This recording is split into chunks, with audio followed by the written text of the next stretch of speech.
Okay, let us begin. Tonight, the topic of discussion is going to be the um the gezerah, the decree of Rabbanan against taking medicine.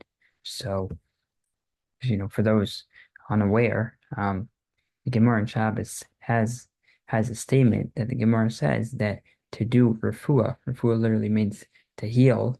So the Gemara says that refuah is going to be prohibited, healing and medicine is going to be prohibited as a gzeira, a decree, and the Gemara says mishum shchika samanim, because maybe you're going to come to grind the medicine. So apparently it used to be that the way they would make their medicine is they would take up all these different plants, and they would grind them up, and then that would be their medicine. So Chazal, they prohibited using any type of medicine because maybe if you start using medicine, you're gonna come to make more medicine, and then you're gonna actually do grinding. So even though nowadays, the question is nowadays, there's not really a concern that we're going to grind um anything to make medicine. Right. And like we spoke about last week, let's say you even have pills and you grind them, that wouldn't be an issue either. So because there's already all ground up.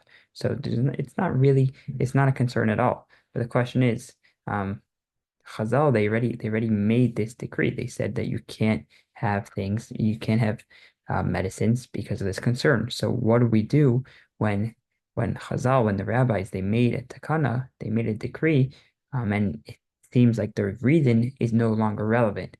Do we have to follow that or do we not have to follow it? And that's part one of our discussion. And then after we discuss that, maybe we'll get into a little bit more of a practically, does this exist or does it not exist? So it begins with the Gemara. The Gemara is in Beitza on Daf Hey Amud Aleph. The Gemara says that once a Beis Din, a court sits and decides a din, they decide a rule. So and now a new court does not have the ability to overturn it unless there's a court that's comparable in terms of chachma, in terms of how wise they are, and in terms of minyan, in the amount that they have. So first of all, what does that mean? A court that comparable in terms of maybe we can understand in terms of wisdom, but what about in terms of amount? If there's you can't have a court more than a 71. So the Rambam says that means in terms of influence, but the Rambam also describes that we can't really know how much wisdom the original court had, especially the ones that made these decrees. So you know it's pretty much impossible to overturn those decrees. So the question is, does every time Chazal made a decree, is it going to last forever? Is that how this works? So that is definitely a topic of discussion. But first, I'm going to give over the opinion of Rav Shechter. Rav Shechter has a nice piece, beautiful piece in his Sefer Eretz Tzvi. It's number 19, Siman Yotes, where he discusses this at length. And he has the following approach. He says that anytime that anytime the rabbis they they decreed that there should be a gzeira, that there's a decree against something. So it depends. There's two types. When the reason for making that decree was embedded in the decree, and we'll discuss further what this means, but anytime the reason was embedded inside of the decree, so then when that reason no longer applies, so the gzeira, the decree, no longer applies either. But if the decree was not made, if the gzeira was not made with the reason inside, so then even when the reason doesn't apply, the gzeira is still going to apply. So we'll discuss more what that means and where that comes from.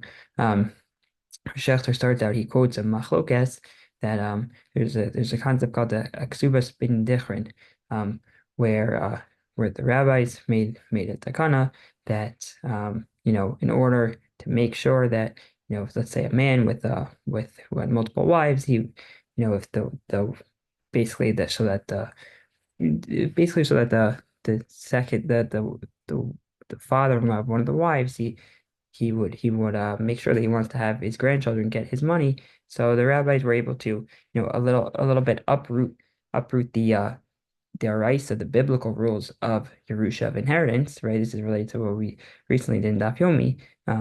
So they're able to uproot the biblical laws of inheritance to make it sure so that, basically you could give to who you want to give in a certain situation. Um, you know, it's obviously a little bit more to it, but for our sake, that's what's relevant. So the Rush quotes Machlokes. When he says nowadays this is not relevant anymore because he says, if only they would give the boys as much they would give the girls. There's never concern. That this whole idea, which the rabbis made of a ksubas binyan different, but this is debate, right? The Rosh says not everyone agrees. And some say no, that this was a decree from the rabbis, and so therefore it's never going to be able to be uprooted. So right, so so it seems to be a debate. Can you uproot a decree, or can you not uproot a decree? And this is also found in other Gemaras. The Gemara has also that an engaged woman who marries a Kohen, who's engaged to a Kohen, so really on biblical level, she should be able to have truma. But the rabbis they said that she's not allowed to have the truma for two reasons. Number one is she might share it with her family members, or number two, the marriage might not go through because she might have some problem. So the Gemara says, what's the difference between the two? Practically, what's the difference between the reasons?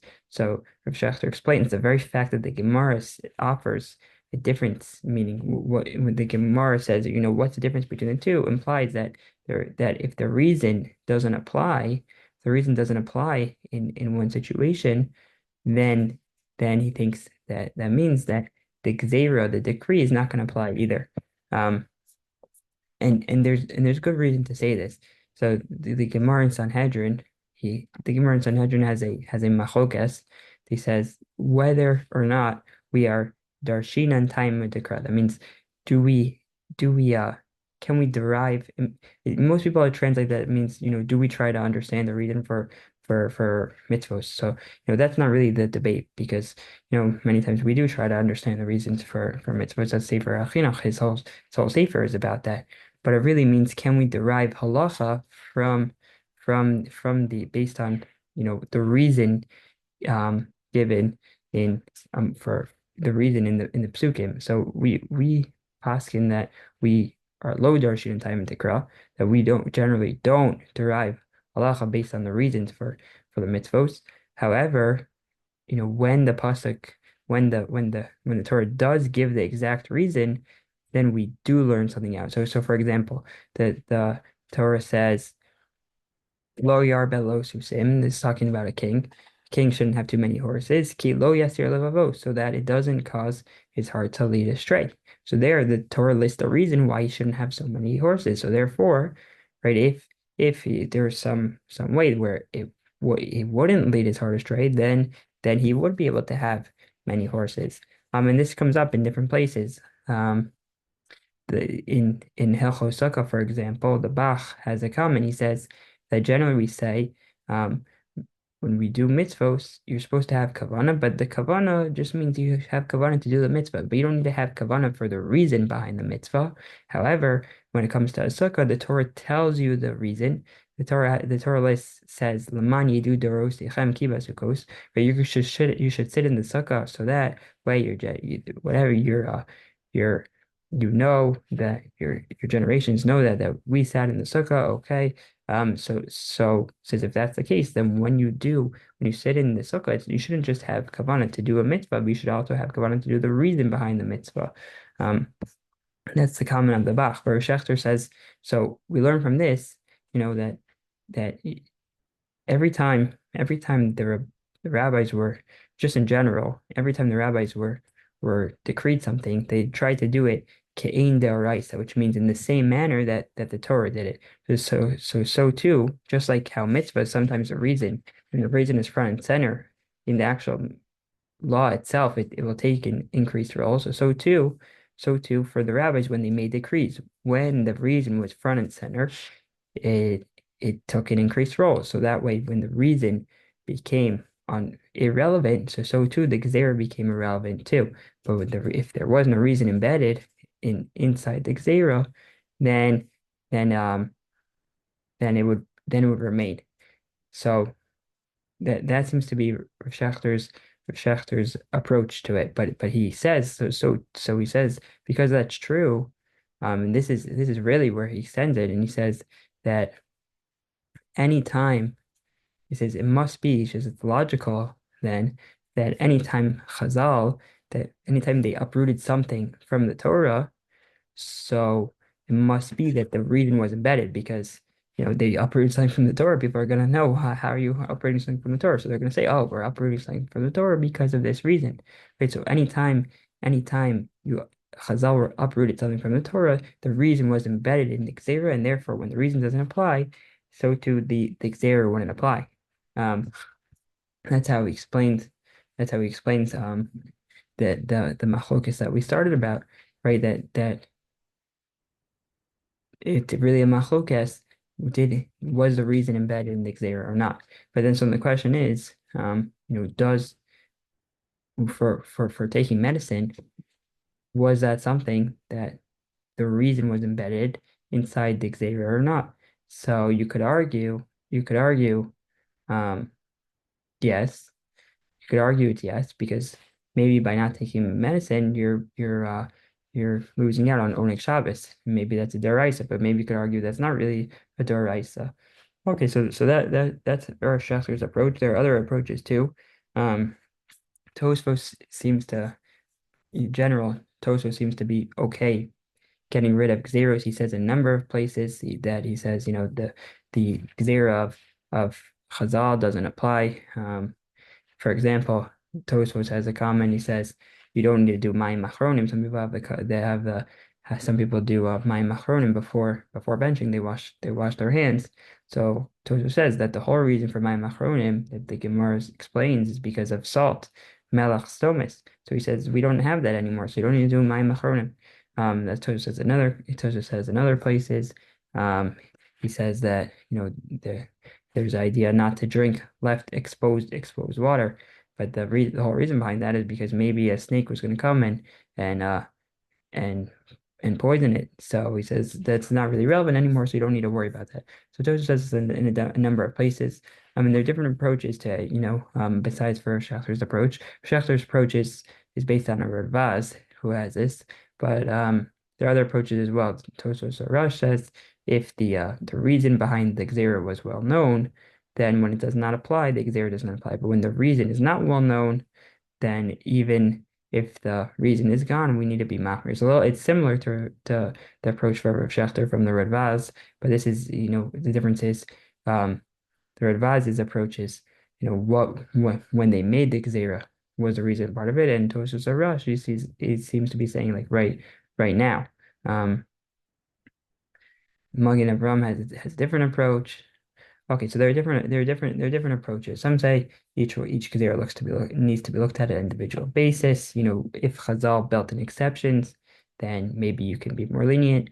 But the bottom line is that this seems to be a machlokas, and therefore, it's something to keep in mind when we're discussing the idea about medicine, refuah, on Shabbos is that there are certain approaches would to tell you that this whole Gzera doesn't apply and that it should be completely permitted to take medicine on Shabbos because you're never gonna come to grind. Um, but the other approaches would say that no, that this still does exist. So it's something, the Tzos HaShulchan is written by Chaim Nai. He says he says it turns out to be a machlokas rishonim whether this gzera still applies or not.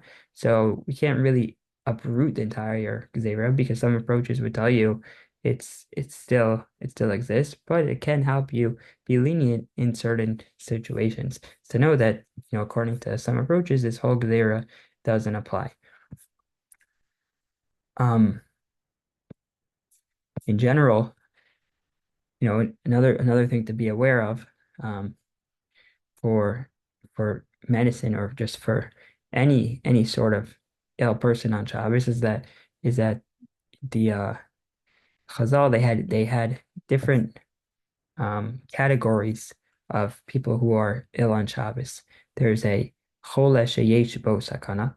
That means a sick person who is you know who's under immediate danger, and for that person, any sort of thing that you need to do for them on Shabbos is going to be permitted. So if you have somebody who is dangerously ill, right, of course, it would be permitted for them to take any medicine.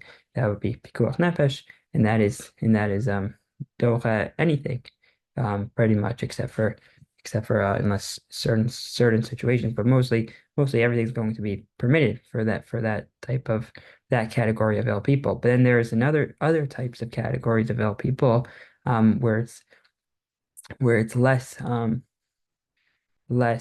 simple. The Gemara says that for a chola she'ein bo sakana, so let's say you have a sick person who's they're ill, but they're not really concerned for their life. They're just sick, they're not feeling well. I think some say maybe they're bedridden. Um, so the Gemara in Shabbos says that for this type of person, a mir lenachri is going to be permitted, which means asking a non-Jew. Normally, we say asking a non-Jew to do a malacha for you, to do something which is prohibited for you on Shabbos. To ask a non-Jew is going to be also prohibited, but for this type of ill person, it will be permitted. So the question is, can you extrapolate from that Gemara and say that maybe maybe because Amir Lanachri asking a non-Jew to do something from you is prohibited on Shabbos, but it's prohibited on a rabbinical level.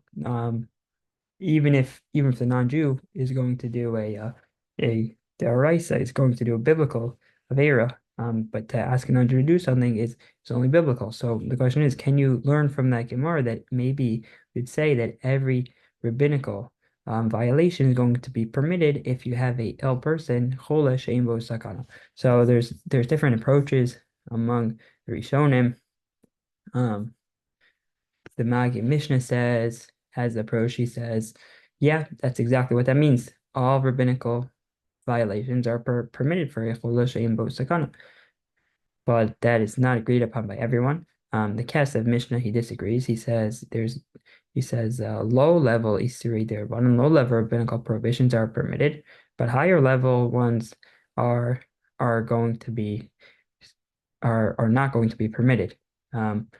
So it's hard to know exactly what he means by that, but he says anything that could lead to a biblical violation is not going to be permitted for a ill person who's not dangerously ill.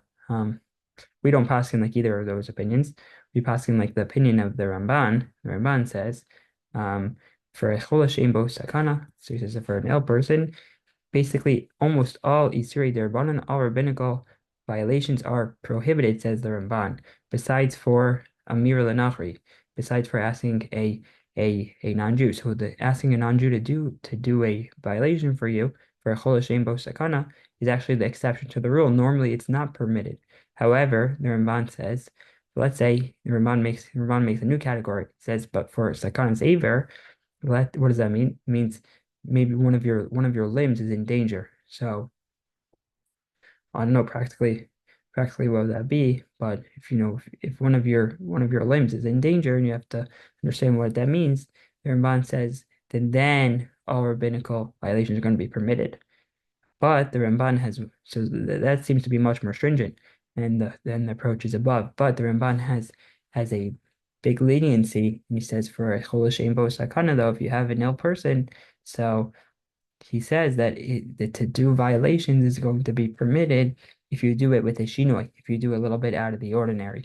And that seems to be the Shulchan Aruch Paskins. He Paskins like the Ramban. So back to taking medicine. So seemingly according to the Ramban, right, now again taking medicine is a rabbinical violation. So where is it permitted? Would taking medicine be permitted for a chola she'ein bo sakana, a non-dangerously ill person? So according to the Ramban, it would seem that it should not be permitted because the Ramban says only asking a non-Jew, a mir lenachri, is going to be permitted. But perhaps one could argue that, and this is the approach of Rav Shechter, that one could argue that refuah, that this rabbinical decree against medicine is really on the same list as as uh Amir Lenachri, meaning when the Ramban says, "Oh, the only thing that's permitted to do for a Chol Hashem Bo Sakana is asking a non-Jew," he doesn't really mean only Amir Lenachri. He really is really more expansive. He's saying that that's a category, saying that means Gzeiros derabanan. And Rav Shechter, he paskins like this, and he says that that the Ramban means that Gzeiros derabanan are different from Malachos derabanan. What's the difference between the two? Malacha derabanan is based on, right, as we've been talking about this year's, right, we have 39 malachos, so they fit into those, dash and the derabanan violation of dash, and it's all based on one of these 39 malachos, but then there are xeris derabanan, which are decrees from the rabbis, which, maybe don't relate exactly to the malachos. So, which, for example, would be refuah, and so therefore that would be permitted. Um, there's also the opinion of the Mishnah Brura, and he quotes from the Chaye Adam, and he says it would be any time we don't have the option to have to ask a non-Jew or to use a shinoi, so it's going to be permitted anyway for a chol Hashem bo sakana. So for by taking medicine where you don't really have an option to ask a non-Jew to take medicine for you, or some. I mean, you could try to do it with the shinoi if you're taking a pill. I don't know. I mean, maybe you could find a way to do it with the shinoi, but so that it would seem to be permitted under that approach. There are other kulas as well. There are other leniencies when it comes to taking medicine. Um, the Mishnah in Shabbos says that one can't eat or drink a refuah. One can't eat or drink medicine. But you can eat what the Mishnah calls ma'achal briim, which means food that healthy people would would uh would eat. I mean, you can drink certain refuos, which um yeah, no, so the Mishnah says that if normal people would eat this or drink this, then you can take it even though it's going to heal you. So the example that is classically given is like chicken soup. It's normal for people to have a chicken soup. And many people specifically want it when they're not feeling so well. So would that fall under the decree? So this seems to be that would be permitted, according to this Mishnah in Shabbos. Rav Moshe also has a leniency about he permits have taking vitamins. He says vitamins doesn't create a noticeable change in the person, and so therefore it's going to be permitted. Others are not so happy with this. There's another leniency based on the Gemara in Shabbos.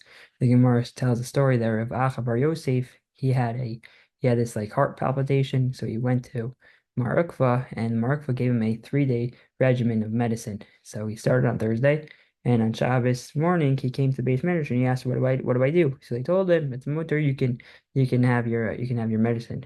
He says, so he says, you know. Says I knew I could drink it. I wanted to know if I could make the medication. So that's the Gemara there. But the post can learn from this Gemara. Rav Shlomo Kluger, he says that basically it's permitted to take medicine if it's on a regimen. That's the opinion of Rav Shlomo Kluger. Rav Moshe was not so happy with this. He said, you know, it's not mutter even you're on a regimen, unless he says unless you're going to have a nervous breakdown, which basically means it's not mutter unless you, you basically unless pikuach nefesh for you and you like feel like you're not going to make it if unless you take this. So that seems to be a debate. I think Shlomo Zalman had like in between opinion that he said, maybe if you could start it on on Sunday, and it's not a 7-day regimen, obviously that's better. But if it's 10 days and you need to do it over Shabbos, then you can do it over Shabbos. So that's basically the relevant factors when it comes to taking medicine on Shabbos. It also comes up if people need to take it's normal for people to take ADHD medication or other types of medicine. So, you know, whatever you're taking, it's also very situational based. So of course, this is relevant. You should definitely ask the question, but it's good to be aware of these issues. We'll stop there.